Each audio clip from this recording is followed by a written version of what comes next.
Hi and welcome back to the channel. As always, I'd like to thank those of you who've liked the videos and have subscribed to the channel. Thank you very much. I'll keep making the videos if you keep watching them.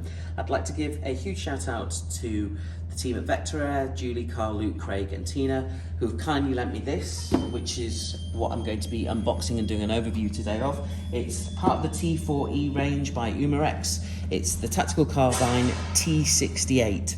I'll open the box in a minute. I've been waiting for this to arrive for a while, ever since I went to the Great British Shooting Show in February. Also, we're here, as always, with my good friends Steve, Dennis and Jeff the Cheeky Scouser at the indoor range. So thank you very much, guys. Over to this now. So, as I said, I've been waiting for this for a while because I have a few of the other T4E range, ranging from the 68 cal shotgun, which is pump action, the essential double barrel shotgun, and also the HD50 or HDR50. Now I've got this to review. What's in the box? Okay, this is how it comes. So very quickly, let's just have a look at this. This is your safety guide from Umarex. By the way, periodically apologise because you are going to hear the rimfire guys shooting away. Just a quick look at the instructions. Okay, over here, bear with me. This is giving a description of what you get in the box with the carbine, and this is the 7.5 dual version for the UK, so it doesn't have full auto, it only has semi. Okay, then this is talking about the different methods of providing air.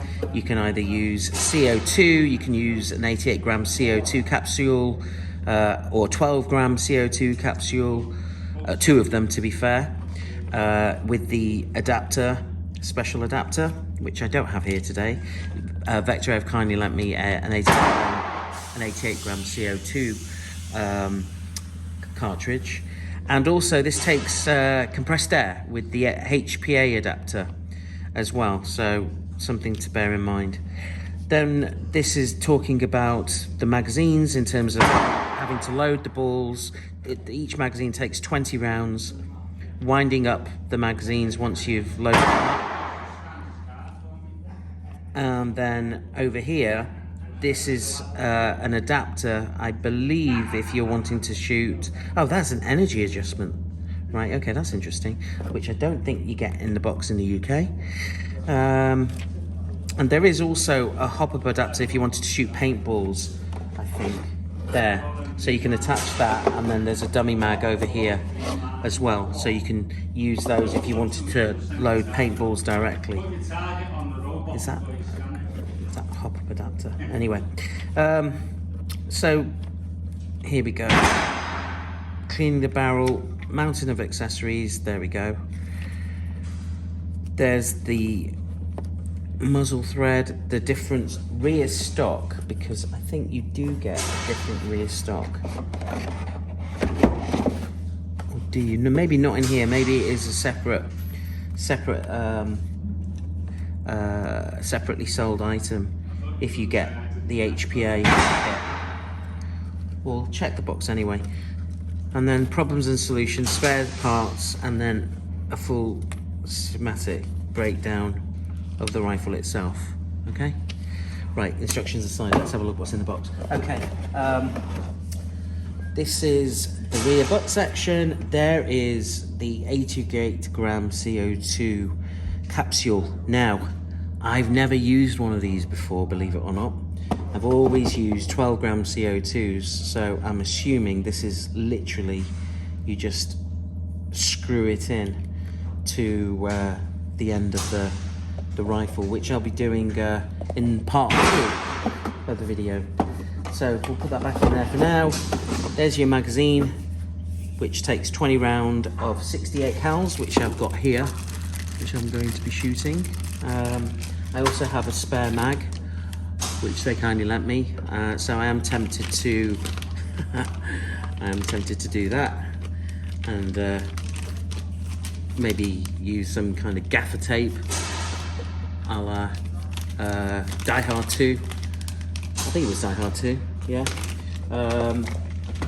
And then over here we've got the paintball adapter, we've got the dummy mag as I've said, and then we've got the rifle itself. Now,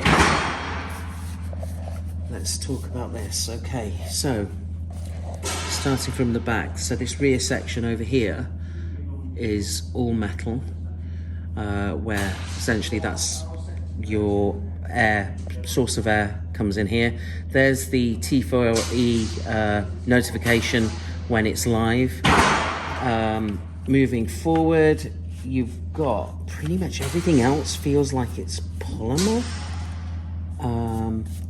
Front section is polymer. This muzzle brake feels like it's metal. The body over here, yeah, feels like it's polymer. The rear catch over here is metal. Pistol grip, polymer. Trigger, polymer. Yeah. It's mostly a combination of polymer and internal metal parts, which gives it, obviously, it's light. It's relatively light to the hold. So what I can do is I can put some schematics on screen in terms of how long it is and how much it weighs. It's ambidextrous. Over here you've got essentially your safety with defined clips on both sides, so depending on which hand you're going to be using. Over here there's your mag release over here with the notifications on T4E, T68 and Cal 68 Cal over here. Just trying to think what else. This is for show. I don't know what that is. I don't think it's doing anything actually. It does rotate. Then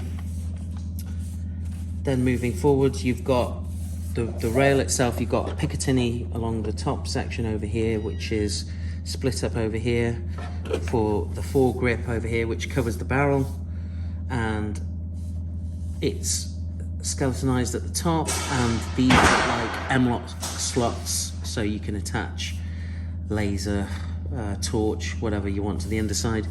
The fore end is not as aggressive as the 68 cal pump action shotgun, which has more sequential, I suppose, spikes, for want of a better phrase, coming out from the front. It does feel a little bit loose, interestingly enough. I do wonder as well if you can take this off and it's interchangeable. That's something I don't know.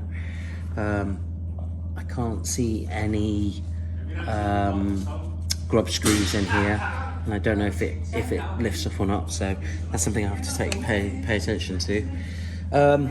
Just to give a quick mock-up of what the whole thing will look like. So here is the magazine, very quickly with the wind-up feature. When you load a ball and when you wind it up, that's it in there. And then at the back end, you've got your, let's just take the CO2 bulb out, and then you've got the stock, which literally just goes on the back like that. And then to remove it, I'm assuming you just undo that like that. So I'm going to shoulder it just to see how it feels. Okay. I mean, it shoulders quite nicely, to be fair. I mean, I'll be honest with you, I could do with some form of underside grip over here, so that's easily done by attaching an M-lock Picatinny and then attaching the grip there, but I do have a firm, secure grip over here. Shoulders nice over here.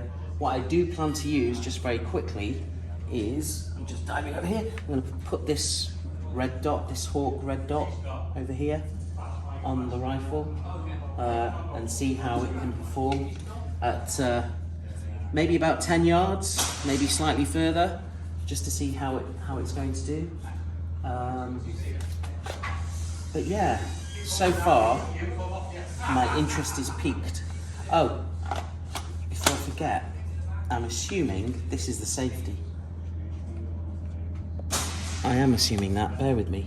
I would rather be specific because I know that there's the notification that the rifle is live with the red, almost like protrusion coming out from it.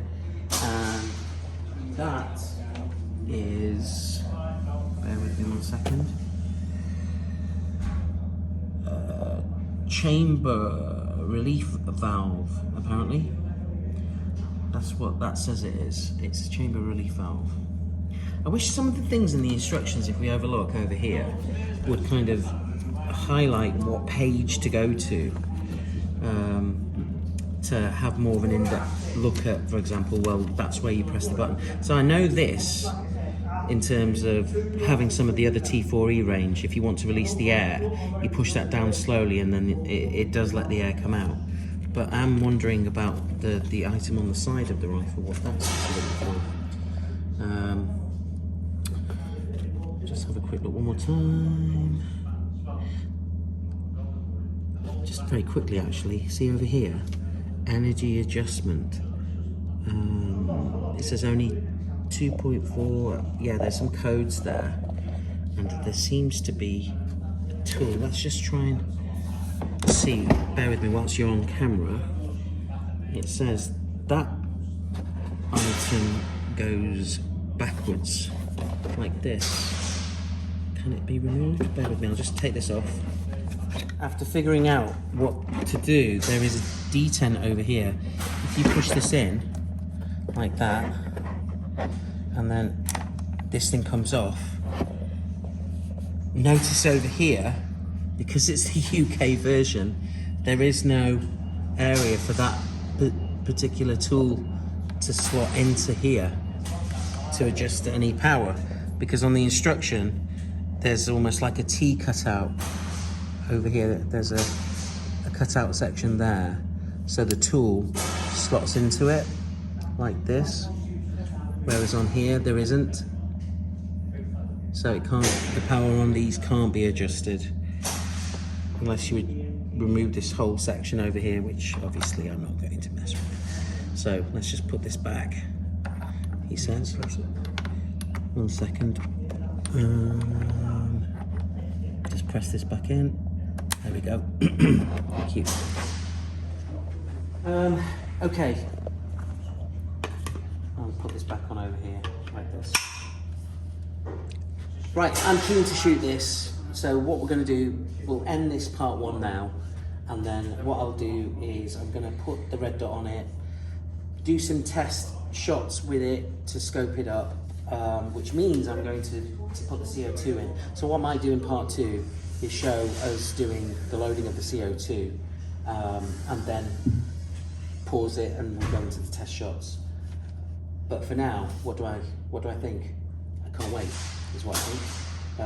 Because it's the semi-auto carbine version of the T4E in 68 car. So yeah, I'm looking forward to it. But for now, thank you very much. Stay tuned for part 2. See you soon.